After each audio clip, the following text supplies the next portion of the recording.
Welcome to Tree Talking Time, where we talk all things tree dogs, from the smallest feists to the largest hounds, treating squirrels to bears and everything in between. And from time to time, we might even run a little fast game.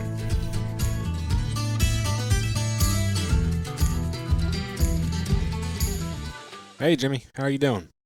I'm doing pretty good. How you doing? I'm all right. I'm just sitting here. It just got done raining. It's storming pretty good here. It stormed for about 30 minutes, and then it moved out. And it's going to be a fine night. I'm going to go hunting here in just a little while. It's supposed to blow over by 9 o'clock here, but I think we'll probably end up seeing a little bit more. Well, I guess you want to talk about some dogs, right? Yep. Well, where you want to get started at? I heard you have a lot of good stories. At least that's what Dale told me. I've got a lot of good stories. Yeah, I sure do. Some I can tell and some I can't. You know what I mean? Yeah. But I guess we'll start with the first. I guess when I was little, my dad, he was a hunter and everything, and he mostly dealt with plots and everything.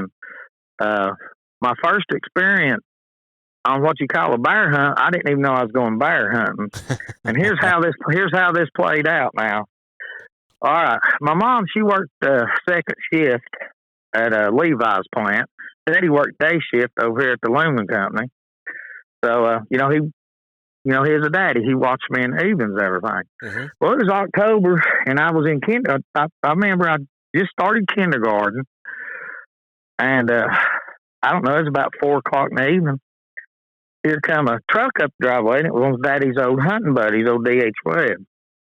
And he goes, Murphy, he goes, there's a bear. Somebody over in Dry Valley had spotted one. He said, let's go turn on it. And Daddy's like, oh, I can't go. I got a little gym tonight. And, anyways, I was like, Daddy, I'll go. Please let me go. I'll go. Little 5-year-old kid now. Mm-hmm. So he's kind of reluctant, and DH kind of pressured him. He said, we'll take care of him. So Daddy and them, they loaded up the dogs, and off we went, So anyways, we turned loose, and it's not dark yet, but it's getting there, Mm-hmm.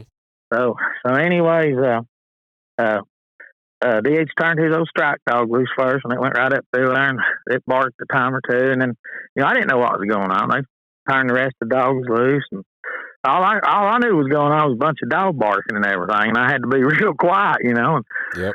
Anyways, the bear ended up going. It ended up not being a real long race, but we ended up going around the side of the mountain there, and I would say we was probably 300 yards from the dogs.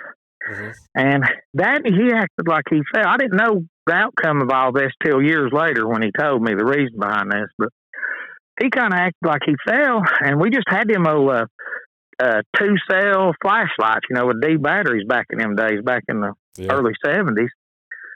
So he said, Jim, he goes, I want you to stay right here. Let me have your light. He goes, I want you to stay right here. I want you to stand on this log. And I'm like, no, Daddy, what are you going to do? He goes, we got to go on over here and get these dogs.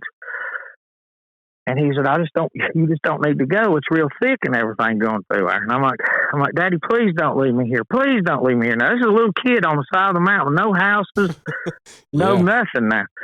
So anyways, I start crying and everything. He picks me up and he shakes me and he said, now you told me you would do everything I told you to do. He said, I'll be gone and I'll be right back here.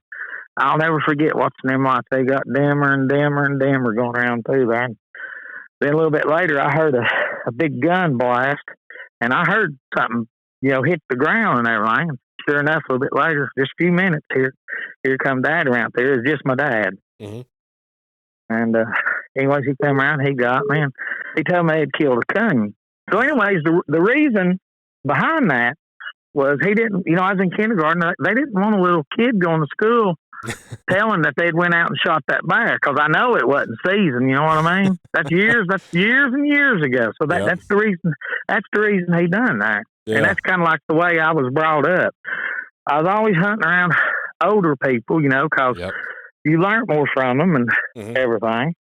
And some of the men that I respected more than anything, they're gone. I'm gonna mention their names. Of course, my dad, Murphy Tipton, Robert Tipton, Ray Husky, and some more, and of course, Junior Suttles. I have the most respect for Junior Suttles. I really do. But he's still alive and everything. But I have a lot of respect for them other people for taking me under their wing and helping me out through the years. Yep. But I grew. Started out squirrel hunting. My dad's double first cousin, which is, I don't know if a lot of people know what that is. That's where two brothers marry two sisters, and then their kids are what they call, that's what the mountain terminology is down here. Yeah. They call them double first cousin. But he had, through the years, two very, very, very good farm shepherds. Yeah. I think he went down to Middle Tennessee and got them from that skunk fella or somebody like that. Okay. There's really good squirrel dogs. I mean, really good. Is that the guy that used to write in Full Cry? Yeah, I think it is. Yeah. I've heard he used the to name. advertise now. Yeah. I think he's dead and gone now. But I'm sure. But anyways, those were some fine squirrel dogs that Robert had. And then, but my favorite was always hunting of a night. Mm-hmm. It didn't matter whether it's coon or bear. It's just the thrill of going of the night. That's when the predators and, the dark. You know what I'm saying? Yep. I just always enjoyed that. But then the first Stevens Mountain Cur I ever seen, we'd heard about it. We'd heard about that man named Junior Suttles. Mm-hmm. Anyways, this is somewhere in the late 80s or early 90s. I can't remember. Probably very early 90s. He had a dog named Speedy. It was a female. And she was an outstanding dog. I mean, she really was. Probably the best one I've ever been in the woods with. Mm-hmm. She just had brains, and we killed all sorts of bears, and Junior especially with that dog. Okay. She's just a good dog. And he, through the years, he had several more really, really good Stevens dogs. Mm-hmm. But the first one that I ever got that was a puppy and not a older dog I got from Jim Brewer up in Townsend, and I called him Strut. And boy, he turned out to be a really, really, really good coon dog. And he's really the one that won my heart over and just made me really like them Stevens curs. Okay.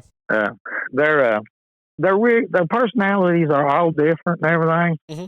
but I just really like them. They seem to hunt more closer. Yeah. I don't want to just turn. I live down here in the mountains. To go coon hunting or something. I just don't want to turn a dog loose and then it go a mile to find a coon. Yeah. I hunt some smaller patches of woods and stuff, and well, I don't want my. Hang on one second. Let's explain where you live. I mean, we've talked about it because we've talked the other day, but mm-hmm. For the listeners, you live in southeast Tennessee. And it's pretty thick and rough down there. Yeah, I live right the Smoky Mountains, mm-hmm. The big 5,000, 6,000 foot mountains and everything. Yep. And I actually live in a little town called Friendsville, Tennessee, which is about 20 miles southeast of Knoxville. That's where I live. But it's mm-hmm. the terrain is, I mean, you just don't want a high-powered dog like you see in these competitions and everything that's going to go forever just to find a coon. You know what I mean? I want my dogs to hunt 300 yards, and if it ain't found the track in a few minutes, come back to me. We'll keep, and it's all walk hunting. Mm-hmm. I just don't go somewhere and turn my dog loose and stand there and wait to go to the tree. Yeah. All my hunting is done by walking. Now, the years when I bear hunt, I take my 4-wheeler and I got a dog box for it and everything, and we've through the years we've had a lot of success hunting up there in Sevier County. Mm-hmm. I'm sure there's all kind of bear up in Sevier County. Oh yeah. I mean, you see them on the news all the time. Yeah. Well, back in the 90s, we used to hunt up there off Ski Mountain before it got all developed like it was. Okay. I mean, just right there above Gatlinburg. Mm-hmm. So I mean, the dogs, a lot of times they'd get over into the park on us and everything. And yep. Back in the day, I can remember not having tracking collars and everything. And, nowadays I would never even turn my dog loose without a tracking collar on it now. I think most houndsmen are the same. I started out with, the old beep, directional beep wildlife material collar, which I still run when I bear hunt. I still put that on in addition to the GPS. But I was one of I guess, of all the people I know down here, when Garmin first come out with that GPS, I think it was a DC 110 or 220 was the collar or something like that. But the collar actually had like a harness deal, and the antenna actually stood up on the back of the shoulders, kind of. You know what I mean? Yep. I'll never forget. I was going hunting 3 old men one night. Junior was one of them. First night I had that thing. We turned loose, and dogs had a bear bayed up there. It's in a laurel thicket. It made it to a laurel thicket, and the dogs was kind of tiptoeing around, in that laurel thicket because it was so thick and everything. Mm-hmm. So they just right above me, and I got my system out, and I'm standing there, and all of a sudden, old Junior, he looks over at me, he goes, "What are you doing?" I said, "I'm looking at They done made fun of the system and of course the antenna on the back and everything. Oh yeah. But he's like, "What are you doing?" I said, "I'm just checking where my dog's at." And he goes, "How far, Jimmy? Your dog's just right up there on the ridge. Can you not hear it, boy?" I said, "Yes, I'm just learning this system." So I turned it off. And anyways, make a long story short, within the next couple of months, he went and got him one of them. I bet. Yeah, he sure did. He sure did. Of course, I had to show him how to use that system and everything.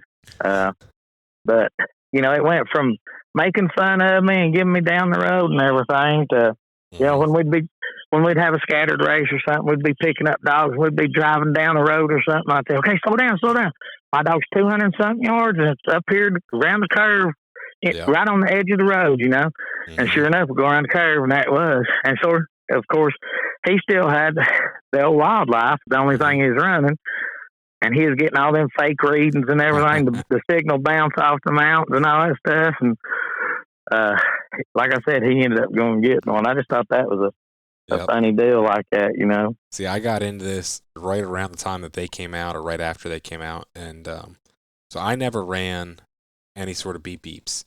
And the only time I've ever hunted with anybody that was all they had was I was in college and I was hunting with a friend of mine, his cousin, and we were hunting. He had pair walkers, hunting southeast Ohio. So, I mean, it's rolling hills starting to get kind of foothills of, the mountains, and they got in some holler, and that thing was signal was bouncing all over. We were driving all over trying to find them dogs.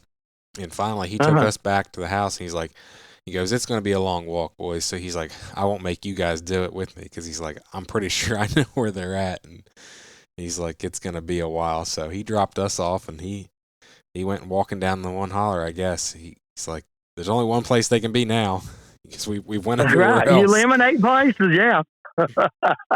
And I was just like, who in the right mind would run this, especially when you have GPS? Now I do understand why people run them as backups, but exactly. At that point, I was like, "This is stupid." Right. The battery on them collars, just when there's a big difference in 2,000 hours and what's it up now? I think Garmin's got that new collar out now. It's 72 hours or something, I believe. I forget what it is, but it's a lot more than what it was. And from what the guys that are testing them are saying, whatever Garmin is saying they are is, fairly conservative. They've kind of pushed them, and they've lasted pretty long. Right. That's what I've heard. I actually know somebody's got one, and he was telling me, he said, "Man," he goes, "I know it went 96 hours." Mm-hmm. What he was telling me, I was like, "Wow, it's hard for me to believe." I don't know, but how times have changed. I've got one of those new Doctor Pathfinder 2 systems also. Mm-hmm. I've been playing around with a little bit. But I've talked to some people that really like them. I have never used one. The jury's still out for me. The battery length or life is not near up to what the Garmin's is. Okay. But I really like it. The screen and the graphics on your phone, it just, oh man, it's really nice. Yeah. I don't know. I've not really tested it. I think I've been 3 or 4 times with it. And I'm going hunting here in just a little bit. But I'm taking my Garmin tonight. Yeah. Now, the one guy that I was talking to, the first time I've ever seen one, well, first and only time I've ever actually hunted with somebody that had one, and it was at a competition hunt. And he's like, yeah, I just go in, I download maps for the area, just kind of around the area that I'm going to be hunting, so that way I have maps. If you don't have cell service, yeah, you've got it, yeah. And you don't have to hook it up to the computer to do an upgrade on it. You just do it on your phone. Yeah. He spoke very highly of it. I had never used one, so I didn't know. Right. But I sure like the Stevens little cars. I've had them for 28 years or something like that now. Okay. Dale said you were a hard hunter and you'd had them for a long time. And for everyone listening, Dale is the president of the Stevens Breeders Association, and he is the one that hooked me up here with Jimmy. Right. Dale, he's a good guy. He sounds like a super great guy. Like, we had a great conversation, and we're going to try and get some more Stevens people on here because he knows everybody. Yeah, Dale, he does. He's got the personality and everything to be the president. He's a good guy. I mean, I have nothing bad to say about him. I mean, he's a friend. I mean, I talk to him probably about once a week on the phone. Sometimes we don't even talk about dogs or none of the club business or nothing like that. We just talk about stuff in general, Okay.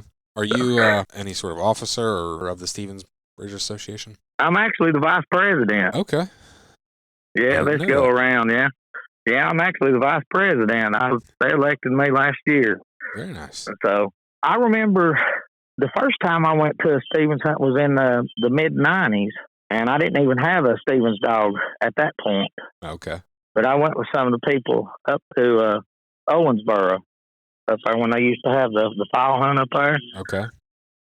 And like I said, when I got my first one, and it started really turning it on, I liked the way it hunted and everything, and since then I've had many of them, there for a while, it's been about, I don't know, about 4 years, 4.5 years, 5 years ago, something like that. I come up with my first hail scare I'd ever had, which it turned out being a scare. But during this time, I kind of got sad and depressed and everything. And I was actually going to get out of the dog business. Mm-hmm. I was down to just 2 dogs, and I was actually going to get out of it. And then I went to the doctor for like the 5th or 6th time. Anyways, it turned out to be a false flag, so I started feeling a little bit better and everything. But I wasn't gonna get back into it. And then just one night, I was in bed. It was about 9 o'clock. Phone rung, and I picked it up. And it was a man from South Carolina named Sam Dubose. I'd never talked to him, never met him before. He told me, he goes, Jimmy, he goes, I'm not going to beat around the bush. He goes, I've got a litter of puppies out here. And he goes, your name's on the sire and the dang, on in their pedigree on both sides. He said, would you be interested in one? And I told him, I said, no, Sam, I'm going to get out of it and everything. And anyways, I talked to him a bit longer and I hung the phone up. And then, heck, I couldn't sleep that night. I tossed and turned. And I swear to you, the next morning on my 7 o'clock break at the next morning, I called him up and got him out of bed and said, Sam, you still got them? You still got one of them puppies? And he said, yeah, I do. And I said, well, I'm going to buy it from you. I said, let me go look at the vacation calendar and I'll figure out when I can get a day off and I'll drive over and pick it up. Nice. And this turned out to be Clyde, and I really like him. He's still a young dog. He's like just turned 3, I believe. Okay. And so I'm back into it. And then not long after that, Dale called me up. I'd never spoke to him. And he was like, Jimmy, said, you ought to think about joining back up with the club. Said, we need some people in here hunting that are hunters, Yeah. And so I did, and I guess that's the best thing ever happened to me, you know. There you go. They always say God works in mysterious ways, and that was a mysterious way, you know. Because I was content. I really was. I thought I was content, but I got back into it.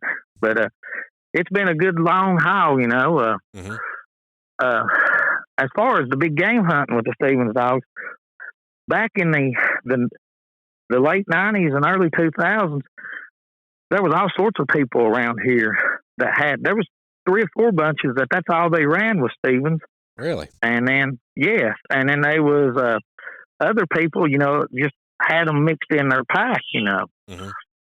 And what it was, there was apparently Jim Stevens had a male dog that his name was Rowdy, and that dog throwed out some tree dogs, and that was the line of dogs, or you know, the strain of the Stevens dogs that we really liked. Okay. Was the Rowdy bred dogs. It seemed like when he bred it to Mandy Joe, and then he to Cricket, I believe it was. I'm pretty sure that Speedy was out of Rowdy and Cricket, and I think the Brewers had Wendy. I think Junior went up there and ended up getting a whole litter from Jim Stevens out of Rowdy, and I think that's where they got the Wendy dog from. I'm not sure, but I'm pretty sure. Okay. And I think Hooch might have been in that mix. But I tell you what, when Junior had that Hooch and Speedy, oh my gosh, that was a strong pack of dogs. Them 2 dogs there could fly. They could move a track, buddy. You know, I mean, just it's like this, you know. You got a skinny man that's in shape and a fat man. Who's going to get to the top of the mountain first? Skinny guy. You got that right. He's going to, and that's how them Stevens dogs was.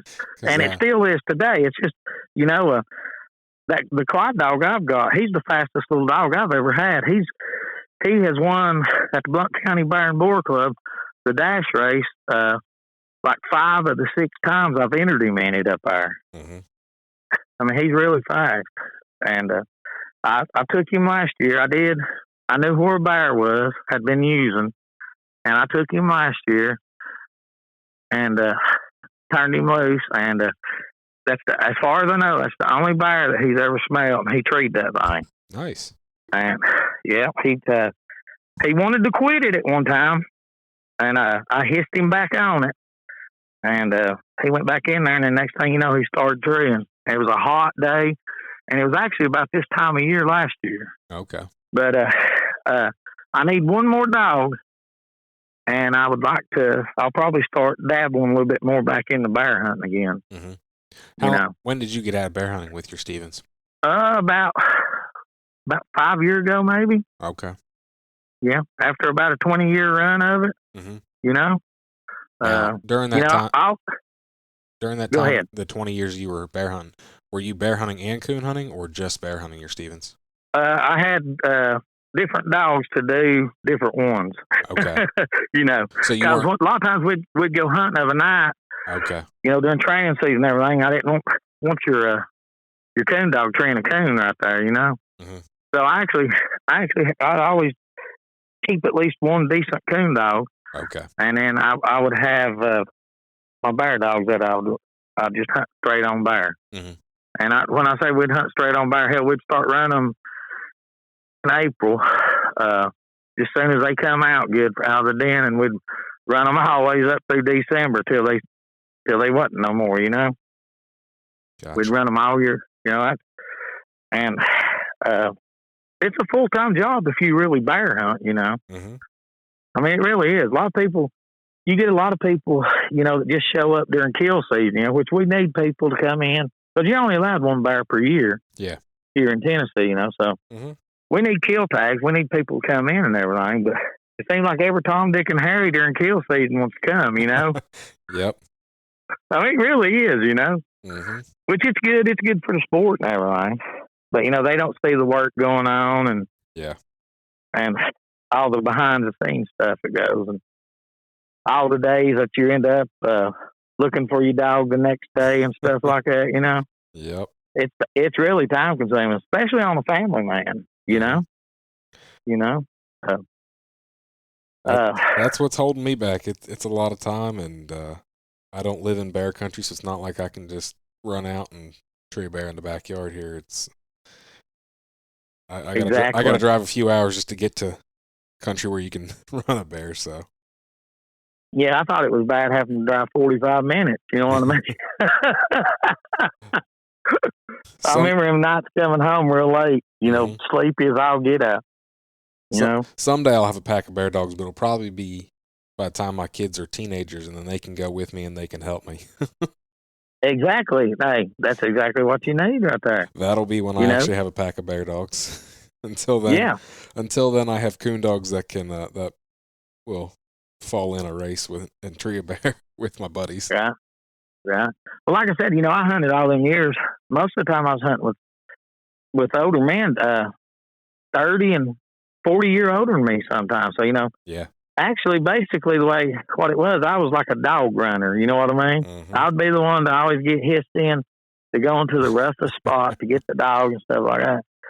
There's one night, this was getting to the end of this last go around the hunting, and it might have been the night I made my mind up that after the end of that season, I was going to take a break from it. We'd turn loose, and I think it was JC and Glenn. And anyways, we turned loose. We just turned one dog apiece loose. And they had 2 plots, and that's when I had little Strut. He was young. He wasn't even 2-year-old yet.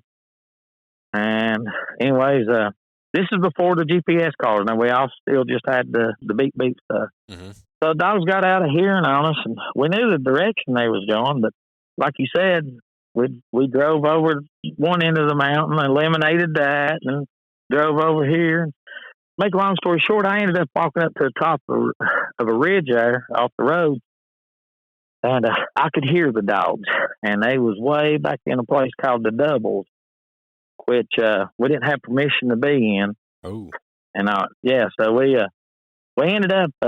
I got on the radio and I called and told them, old man, and I walked back down to the truck, and then we drove around a little ways, and then we had it's probably a 2-mile walk into the dogs. Yeah. So we slipped around that dude's house and got by it. And then we get to the final climb when it's straight up the mountain to where the dogs are treeing at. So at that point, them old men said, Jimmy, you just shoot on up there, secure the tree and tie the dogs. And they give me a lead. I had my lead, of course. Mm-hmm. Anyways, I went up there, and as I was going into the tree, I could hear the bear, you know, chomping its teeth, you know, snapping them and making that blowing that noise like that. Mm-hmm. So I get up there, and it's a big, humongous oak tree, and about 15, 18 foot is the first big limb, and it's sitting there humped up. So I get up to the tree, and I catch my dog first, and I tie him up over there by himself. And while I'm standing there at the base of that tree, I'm trying to get that one big old plot on lead. And all of a sudden, the dog started raising Cain and barking. About that time, I just felt air just come right by my ear. And I turned my head and looked. And that bear had come down head first and had swooped at me. Ooh. And just barely missed me. You talk about squalling like a wildcat, buddy. I jumped up on the hill. I squalled. Anyways, about 20 minutes later, JC and him, you know, bear fight, it goes back up the tree. JC and them get up there, and they're like, what? We thought you was hurt. And I said, I was just about killed, JC. That was a big bear. It's probably about a 350-pounder, too. Mm-hmm. Yeah, we left it in a tree. It was just training season. Mm-hmm. But it was a good-sized bear, and that thing would have killed me. They'd have got up out of that tree, and I'd been laying there probably with my head decapitated. Yeah. You know, I mean, I did. I mean, I'll never forget, I was staring eyeball to eyeball with that bear for a split millisecond. You know, when I turned I felt, like I said, I felt that air come by my ear. Mm-hmm. So, I mean, it was that close. So, after that, the moral of that story is you better stay on your toes when you go to the tree. Yeah. You know, mm-hmm. I thought the bear was treed secure and humped up there, and the dogs was telling me, you know, it's coming down. But I just reached to get that one dog again, and while I was trying to get it on the snap, that's when that happened. Mm-hmm. That's so, crazy. I mean, yeah, you can get in all sorts of predicaments, you know. Oh yeah. And then there's that one time I went to the dogs and I caught the dogs, and I was the only one. Old man was up there in the road, and anyways, as I was pulling them away from the tree, I mean, it was steep as I'll get out, and it was right at the end of like a laurel thicket. All of a sudden, I was kind of dragging the dogs away from the tree, and I thought they were starting to lead off, you know, for me. And all of a sudden, that bear jumped out of that tree, and them dogs heard it. And, buddy, I had that old man had given me a lead. It was a piece of rope with 3 dog snaps on the end of it, you know. And I bet that thing was 72 inches long, so I had it wrapped around my wrist. And when them dogs jumped, they got me off balance because seemed like I had 3 plots and 3 Stevens dogs I was trying to lead at the same time. Down the mountain we went. I'm talking dragging me just as fast as they could go over the way that bear had went until they run my right shoulder into one of the laurel trees that was coming up. Oof. And, oh, gosh, yeah, man, it hurt me like crazy. And I said, man, I'm going to have to quit doing this. I said, these old men, they're going to kill me. They're going to get me killed up here. Yep. You know? What else you want to yak about? I want to know a little bit more about these Stevens dogs that you had. Like, how big were they? How'd they hunt? Okay. All right. That for the first 2 or 3 generations, most of the male dogs was probably between 36 and 40 pounds. Okay. Every once in a while, you got one just a little bit bigger, you know. When I say a little bit, 45 pounds. I've never had one that weighed over that. Okay. They've got a good nose. You know, it depends on which strain you get into. Some of them that are hotter nosed, like the squirrel dogs and stuff like that. Yeah. But like I said, we always favored that rowdy line. And you know, it's been, gosh, I guess 30 years since that dog's even been alive. So everything's kind of bred out of that. Yeah. You know, but sometimes we get an off-colored one, you know. What is an off-colored one? Well, our breed standards, they have to be predominantly black with some, you know, they can have white points. They can't be over like a third, have more white on them than the black. You get what I'm saying? Yep. And then we get some off-colored ones. Sometimes they'll come out a buckskin color. Some of them will come out, they'll look like a bird dog, you know, like a Dalmatian. Okay. I've seen that. And so you can't register them. Gotcha. Because of the breed standard. But you know, I had one once that looked like a German Shepherd, except for its head and the hair on it and the color of it and everything. The length of the hair. That's just some of that old stuff, you know, when they was coming up with them dogs. You know, at one time, the Stevens Mountain Curs was part of the Mountain Cur Breeders of America. You know, Hugh Stevens was the first vice president of the Mountain Cur Breeders of America Club, and I think it was like 56 or something like that, 1956, something like that. And in 70s when they broke off and become Stevens Breeders Association. So as far as the hunting characteristics and styles, you know, some of them, I know some of Dale's dogs, they like to go yonder. You know what I mean? They're going to go out and get a coon, you know. And me, myself, I hunt the mountains here. And like I said, I like the ones that 300 yards and be gone 15 minutes from me. And, hey, check back in with me. You know what I mean? That's what I like. You know, sometimes I'll catch them. We'll go to another spot. And sometimes I just keep walking like I normally do. Yeah. But that's how they hunt and everything. You know, just I guess they're a medium hunting dog. I understand. But you know, and it's like everything else. You know, that's why there's Fords and Chevrolets and Toyotas. Not, you know, what makes you happy might not make me happy. Exactly. You know what I'm saying?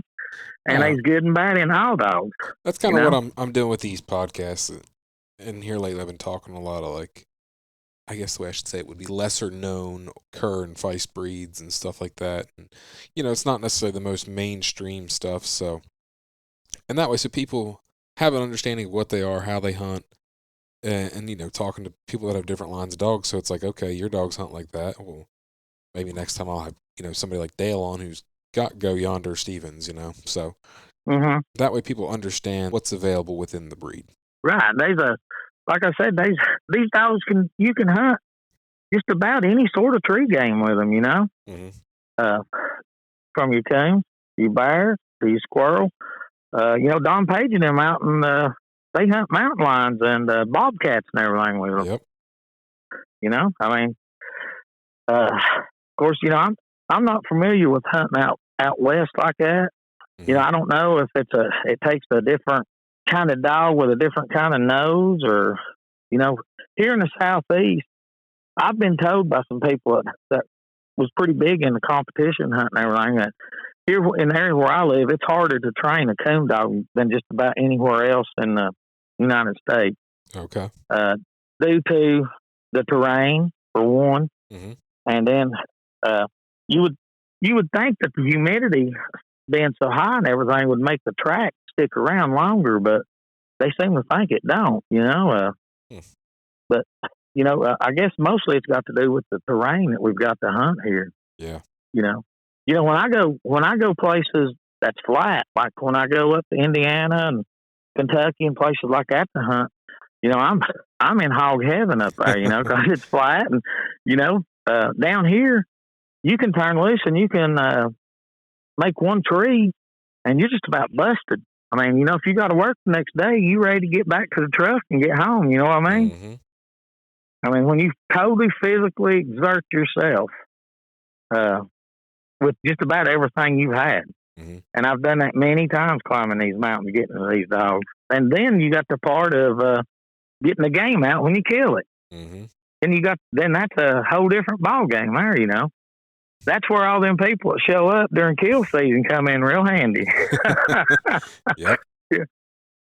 Sometimes we hook if we can get a truck, we've got like a 500 piece foot of big thick rope that we tie onto the winch of the truck. Yeah. And we'll just winch that thing inch by inch out of the mountain. Just help get it around some trees and stuff. And we've done that numerous times. And then you get sometimes you just get into a place where it's just so thick and rough that you can't even get a four-wheeler into it. The biggest bear that I've ever killed, I'm not really sure how much it weighed. The scale that we weighed it on only weighed 440 pounds, but it went an inch past that. The needle went all the way as far as it could go and just pegged out. From the tip of its feet to its nose was 6 foot 9 inches long.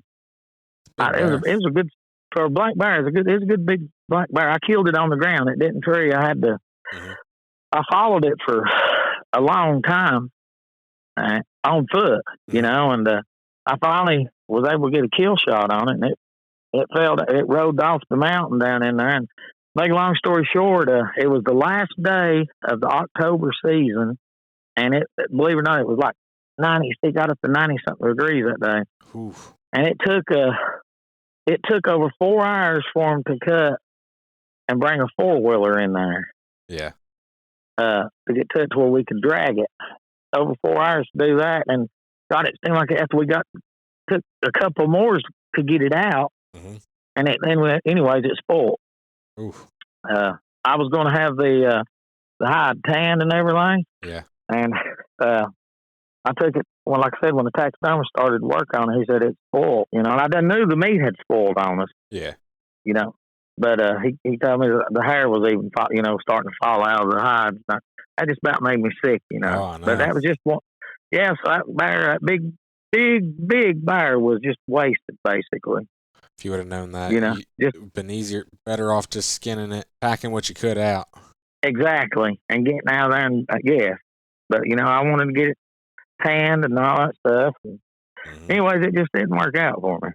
But stuff like that happens. And that made me sick. Now you killed that right there around home. Up there in Sevier County. Okay. Up there in the big steep mountain. Yeah. We had. I had my Jabe dog, and I was actually hunting with Junior that day. He was there. And had 2 or 3 of his Stevens dogs in on that one. Nice. Along with a plot or 2. I tell you, ought to call up one of these days, old Junior Suttles. Somebody else told me the same thing. So. Yeah, I mean he is the first one that had the Stevens dogs around here that I know of. He's still pretty sharp. Yeah. I mean, I'm sure he's getting older and everything. He ain't done a lot of hunting anymore. But understandable. Oh yeah, I mean he's at that point, and I think he's got some heart trouble. He's done had bypass and all that through the years. And heck, I'd say he's about. What's kind of funny, he went to school with Dolly Parton. So however old she is how old he is. Gotcha. They graduated Sevier County High School the same year. That's cool. It's kind of funny. And my people, my people have lived here in Blount County since the late 1700s. Oh, wow. You know that place you go visit when you come down to the park, Cades Cove? Yeah. Okay, that's where my people's out of. Okay. Yeah. My people's been entrenched here for, like I said, all them years.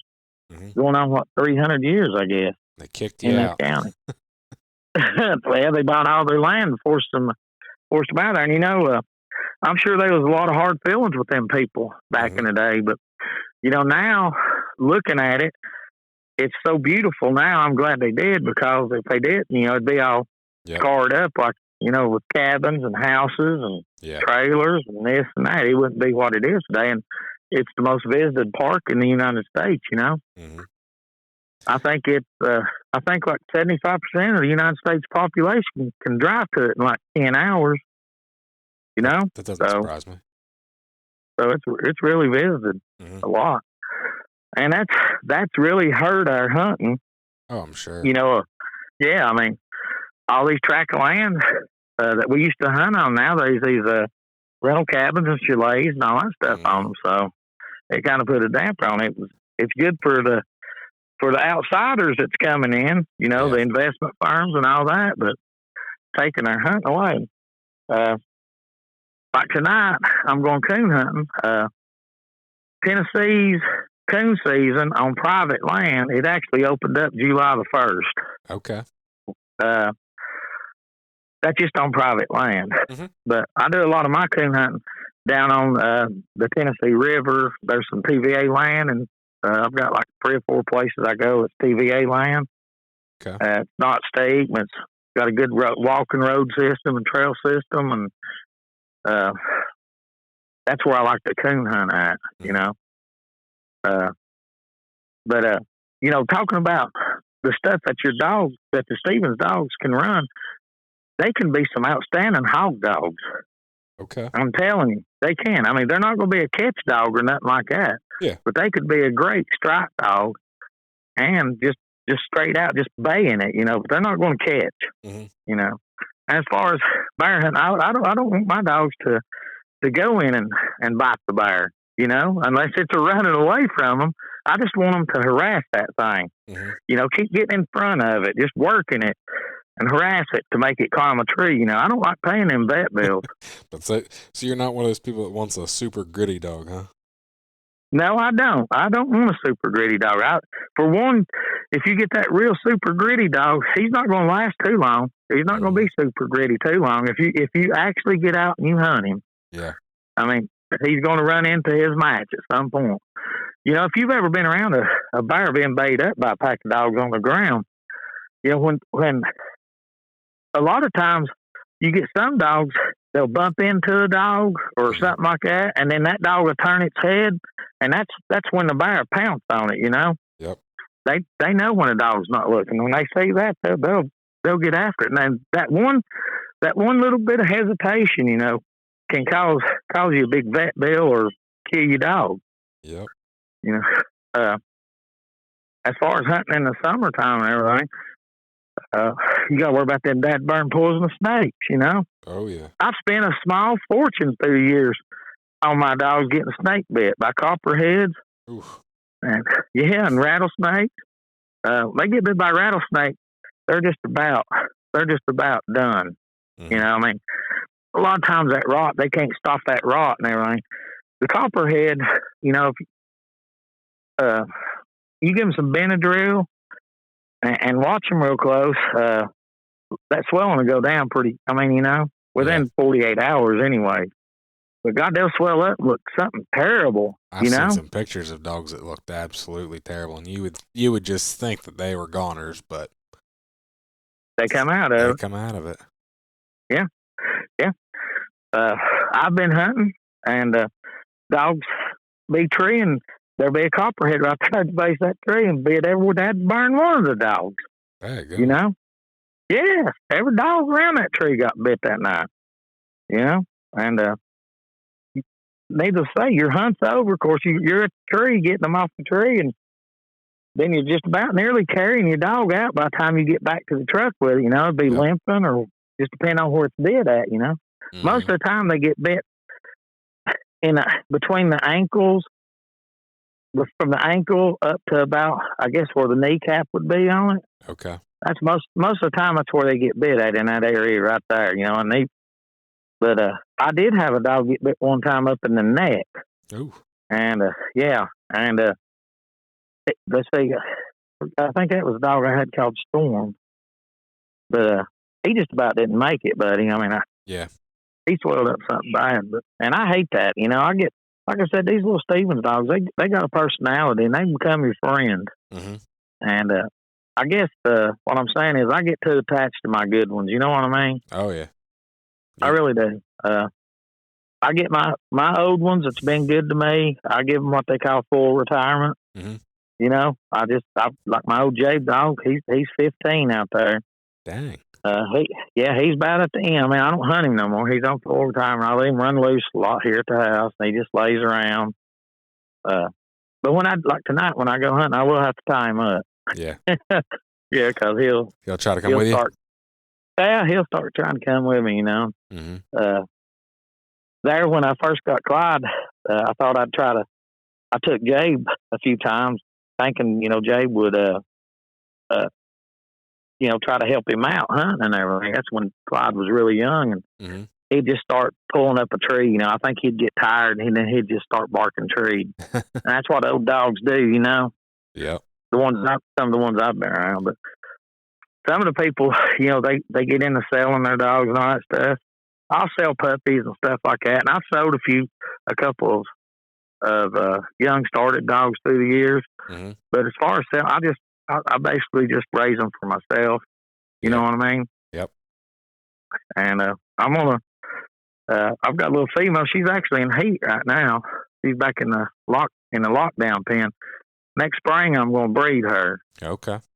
And it'll be the first litter of puppies I've had in about 6 or 7 years, maybe. Oh wow. Yeah. So things are looking up. That's good. Yeah, things are looking up. Hopefully, I'll have the next generation coming on. You know. Mm-hmm. Now, is your female sheep coon dog? She's young. Okay. She ain't what you call a coon dog. She's a wannabe. I mean, some nights she does good, and then some nights not so good. You know. Okay. She's not 2 yet. Okay. This will be her second. This will be the fall that makes or breaks her. Yeah. I'm looking forward to that, you know. No, yeah. I know exactly what you mean.